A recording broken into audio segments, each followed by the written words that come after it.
Picture a 6-year-old kid sitting at a computer right now.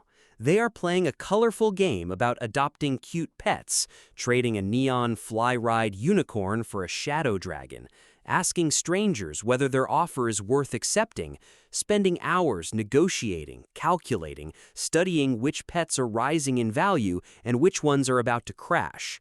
Their parents look over their shoulder and see a harmless kids game. What they're actually watching is their child running an economic analysis more sophisticated than most adults could perform, and neither the parent nor the child knows that is what is happening. Adopt Me is the most played game in Roblox history, not one of the most played, the most played. 30 billion visits, more than any other game on a platform with 40 million games. The official explanation for why it dominates everything else is that kids love cute pets. That explanation is completely wrong. Kids did not spend 30 billion hours in Adopt Me because of cute animals. They spent 30 billion hours there because Adopt Me accidentally built one of the most effective economic education systems ever created. And it did this without ever telling a single person that was what it was doing. Here's how it actually works. When a new legendary pet releases in Adopt Me, the official rarity is set by the developers and cannot change, but the actual value is set entirely by players, and the value changes every single day based on supply, demand, and information. When a new pet releases, everyone wants it, demand peaks, supply is minimum, value goes through the ceiling. Players who obtained the pet early can trade it for things that should be worth 10 times more by official standards, because supply and demand have never cared about official standards. Then, the pet stays available for months, supply floods in, demand normalizes, value crashes. Players who held too long find themselves with something worth a fraction of what it was 6 weeks ago. This is inflation. This is market saturation. This is economic principle number 1. And every child who lived through a new pet release learned this not from a textbook. They learned it by watching their most valuable trade become worthless because they waited too long to act. But here's where it gets genuinely sophisticated. Adopt Me has an aging system. Regular Pet becomes Neon Pet using 4 regular pets. Neon Pet becomes Mega Neon Pet using 4 neon pets. Each stage requires significant investment of time and resources. Each stage multiplies perceived value exponentially. This is a compound investment model. You put resources in at the bottom, you wait. You put more in, you wait longer. Value compounds upward. Children are learning compound returns through making their cat glow different colors. Now, here's the dark part that nobody talks about. Because Adopt Me created a real functional economy, and real functional economies always attract people who figure out how to manipulate them. In Adopt Me, those people are often 9 years old. A group of experienced Adopt Me traders will coordinate before a new release.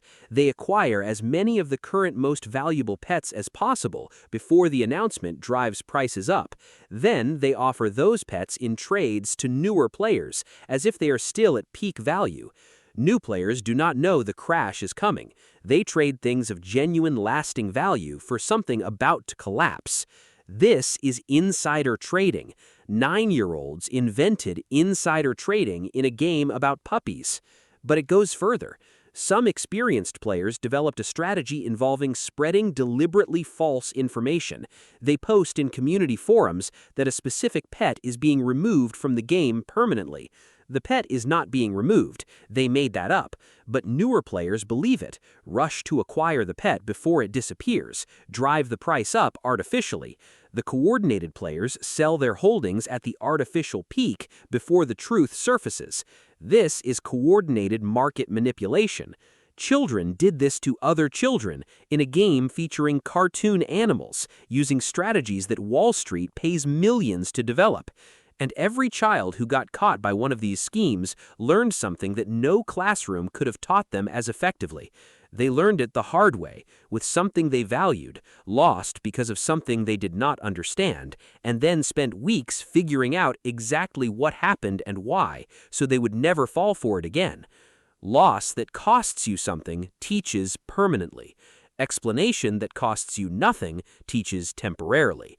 Now, here's the question that I cannot answer, and nobody else has answered either. Was any of this intentional?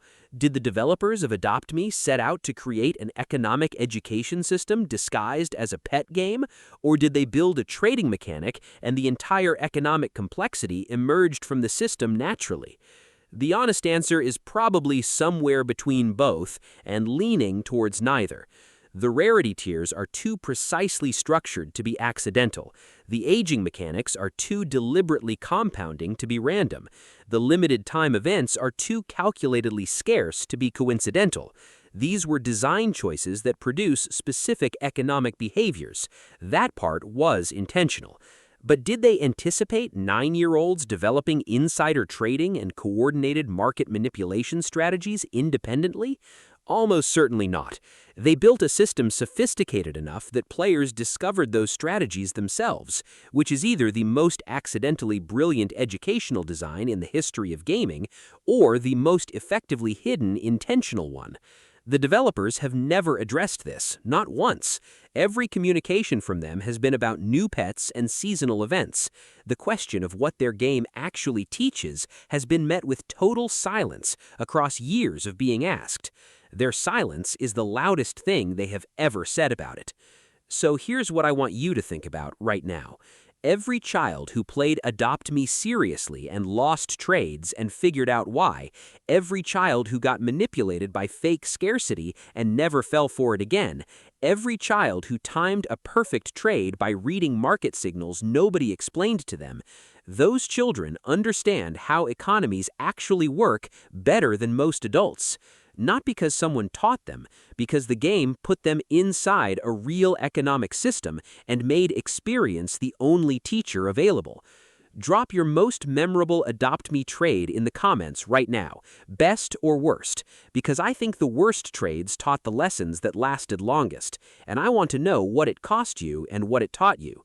My next video goes back to horror lore. The game we are covering has secrets that the community has been arguing about for years without reaching any conclusion, and I think I found why nobody could agree.